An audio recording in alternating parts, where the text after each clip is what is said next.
എപ്പോഴാണ് എനിക്ക് ആദ്യമായിട്ടൊരു ഓക്കെ എനിക്കൊരു ഫാൻസ് അസോസിയേഷൻ അതൊക്കെ ഒരു വലിയ കാര്യമായിട്ടെന്ന് തോന്നിയിട്ടുണ്ടാവില്ലേ? ഏതായിരുന്നു ആ ഒരു മൊമെന്റ്? അപ്പൊ ഉണ്ടായ ഒരു ഫീലിംഗ് എന്തായിരുന്നു? അതൊരു ഭയങ്കര രസമുള്ള ഫീലിംഗ് ആയിരുന്നു. ട്രിവാൻഡ്രത്ത് നിന്നാണ് ആദ്യമായിട്ട് അങ്ങനെ നമുക്ക് അനീഷ് എന്ന് പറഞ്ഞൊരു സുഹൃത്തായിരുന്നു അങ്ങനെ ഒരു ആഗ്രഹമായിട്ട് വന്നത്. പക്ഷെ ആദ്യം ഭയങ്കര എക്സൈറ്റ്മെന്റ് വന്നെങ്കിലും എനിക്കൊരു ഭയങ്കര ചമ്മൽ ഉണ്ടായിരുന്നു അതിൻ്റെ അകത്ത്. അത്രയൊക്കെ ആയോ എന്നുള്ളൊരു തോന്നലുണ്ടായിരുന്നു. പക്ഷെ അവര് ഭയങ്കരമായിട്ട് അതിനു വേണ്ടിയിട്ട് നിർബന്ധിച്ചു. എൻ്റെ പേരിലൊരു പോസ്റ്റർ വരുന്നത് ഞാൻ സ്ഥലത്തിന്റെ പേര് ഞാൻ പറഞ്ഞു, സോറി. ഒരു പോസ്റ്റർ ഞാൻ അവിടെ കാണുന്നു,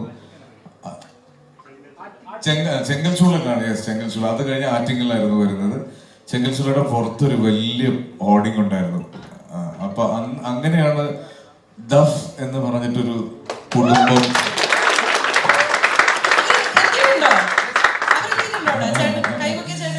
ഇല്ലില്ല, അവര് 5ാം ക്ലാസ്സിൽ പഠിക്കണം. ഞങ്ങള് ദഫ് എന്ന് പറഞ്ഞ അതിനോട് ശരിക്കും ഒരു പേഴ്സണൽ അറ്റാച്ച്മെന്റ് ഉണ്ടായിരുന്നു. അത് പല സമയത്ത് പല കളേഴ്സിൽ അത് വന്നിട്ടുണ്ട്. ഒരു സമയത്ത് അത് ഭയങ്കര ബ്രൈറ്റായി നിന്നു, പിന്നെ അത് ഡള്ളായി, വീണ്ടും അതിങ്ങനെ ജ്വലിച്ചു വരുന്നത് ഞാൻ കാണുന്നുണ്ട്. ഡൈ ഹാർഡ് ആസിഫ് ഫാൻസ് എന്ന് പറഞ്ഞ ദഫ് എന്ന് പറഞ്ഞു. അങ്ങനെയാണ് ആദ്യത്തെ ഒരു ഫാൻസ് അസോസിയേഷന്റെ ഒരു എമർജിംഗ് കഥ. ഈ കഥ നമ്മൾ എങ്ങും ഇതിനു മുമ്പ് കേട്ടിട്ടില്ല കേട്ടോ. താങ്ക് യു സോ മച്ച് ഇക്ക.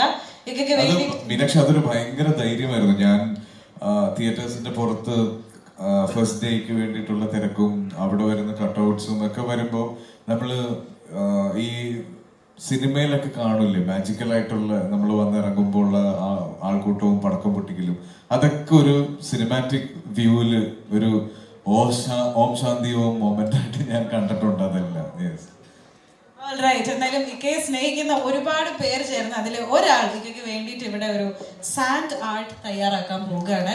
നമുക്ക് എന്തായാലും അദ്ദേഹത്തെ ഈ ഒരു വേദിയിലേക്ക് ക്ഷണിച്ചാലോ ഇക്ക? പിന്നെന്താ, ഫസ്റ്റ് ഓഫ് ഓൾ ഇതിന് ഞാൻ പറഞ്ഞില്ലേ, മലയാളത്തിൽ അത്ര കോമൺ അല്ലാത്തൊരു ജോണറിലുള്ള ഒരു സിനിമയാണ്. നമുക്കെല്ലാം അറിയാവുന്ന, നമ്മൾ കണ്ടിട്ടുള്ള, ചരിത്രത്തിന്റെ ഭാഗമായി നിൽക്കുന്ന ഒരു എപ്പിസോഡ്. അതിന്റെ നമ്മുടേതായ വേർഷനാണ്.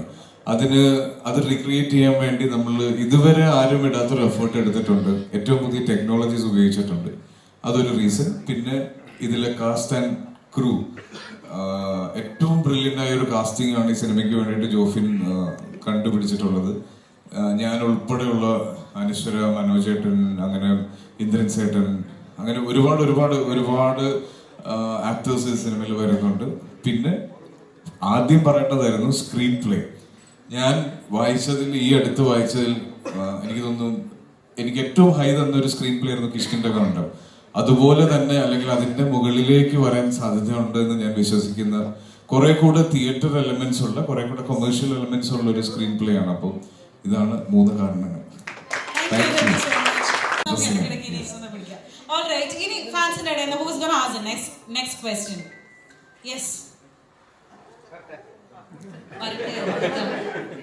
വരൂ, ഇനി ചോദിക്കാനുള്ളൊരു പുറപ്പെട്ടോ നേരത്തെ?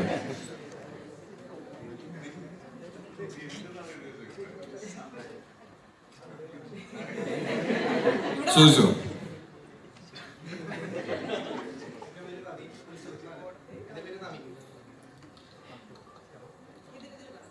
എൻ്റെ പേര് നവീൻ, തൃശ്ശൂരിൽ നിന്നാണ്. ഹായ് നവീൻ. അപ്പോൾ എൻ്റെ ചോദ്യം എന്ന് വെച്ച് കഴിഞ്ഞാൽ, അപ്പോൾ 2-3 വർഷമായിട്ട് എൻ്റെ ഒരു ഫ്രണ്ട് ഉണ്ട്. ക്വസ്റ്റ്യൻ കുറച്ച് വലുതാ, പക്ഷെ എനിക്ക് സിമ്പിളായിട്ട് അപ്പോൾ ഒരു 2 വർഷം മുന്നേ ഞാനും എൻ്റെ ഒരു ഫ്രണ്ടും കൂടി നമ്മൾ ഇക്കടല്ല പടം ഫസ്റ്റ് വെച്ചോ ഓർഡർ, ഞാൻ എൻ്റെ ഒരു ഫ്രണ്ടിനെയും കൊണ്ടുപോയി. പടം അവനത്ര വർക്കായില്ല. അതിന് ശേഷം തൊട്ട് അവൻ എന്നോട് ഇത് വിട്ടില്ലേ, ഇതന്നെയാണോ ചോദിച്ച് നടക്കണ്ടേ. 2 വർഷമായിട്ട് ഞാൻ ബ്ലോക്ക് വരെ ചെയ്തോണ്ട് അത്ര ഇൻവെസ്റ്റ്മെന്റ് ഉണ്ടാവും. പക്ഷെ ലാസ്റ്റ് ഇയർ കിഷ്കിന്താണ്ട് റിലീസായിട്ട് അവൻ പോയി ഫസ്റ്റ് ഡേ പോയി കണ്ടു. അതായത് ഫസ്റ്റ് ഡേ മീൻസ് പടം ഒരു വട്ടം പോയി കണ്ടു, എന്നോട് പറഞ്ഞിട്ട്. 2ാമതും പോയി കണ്ടതിന് ശേഷം എന്നോട് പറഞ്ഞു, എന്താണ് ആൾ ചെയ്ത് വെച്ചത്. ഞാൻ ഉൾപ്പെടെയുള്ള ഫാൻസിനെ കിട്ടിയ ഒരു പ്രൗഡ് മൊമെന്റ് ആയിരുന്നു. ഒരു 1 വീക്ക് ശേഷമാണെന്ന് തോന്നുന്നത് നമുക്ക് ലെവൽ ക്രോസ് ഓട്ടിട്ട് റിലീസ്.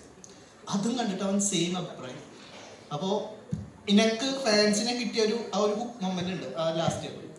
അതേ പ്രൗഡ് മൊമെന്റ് നമുക്ക് ഈ വർഷം കണ്ടിന്യൂ ചെയ്യാൻ പറ്റും ഏകചിത്രത്തിലൂടെ? ഞാൻ ശ്രമിക്കുന്നുണ്ട്, ഞാൻ ശ്രമിക്കും, എപ്പോഴും ശ്രമിച്ചുകൊണ്ട് തന്നെയാണ് ഇരുന്നത്. നിങ്ങൾക്ക് അത്രയും സന്തോഷവും അത്രയും പ്രൗഡ് മൊമെന്റ് കിട്ടിയിട്ടുണ്ടെങ്കിൽ എന്റെ അവസ്ഥ എന്തായിരിക്കും എന്ന് ആലോചിച്ചു. ഒരുപാട് പേർക്ക്, ഞാൻ ഉൾപ്പെടെയുള്ള ഒരുപാട് പേരോട് ഇതുപോലുള്ള സുഹൃത്തുക്കൾ ചോദിച്ചിട്ടുണ്ട് ഇത് നിർത്തിപ്പോയിക്കൂടെ എന്ന്. പക്ഷെ അത് നമ്മൾ മാറ്റി പറയിപ്പിക്കും അല്ലെ, അതാണ് നമ്മുടെ ശീലം, നമ്മളത് ശരിക്കും.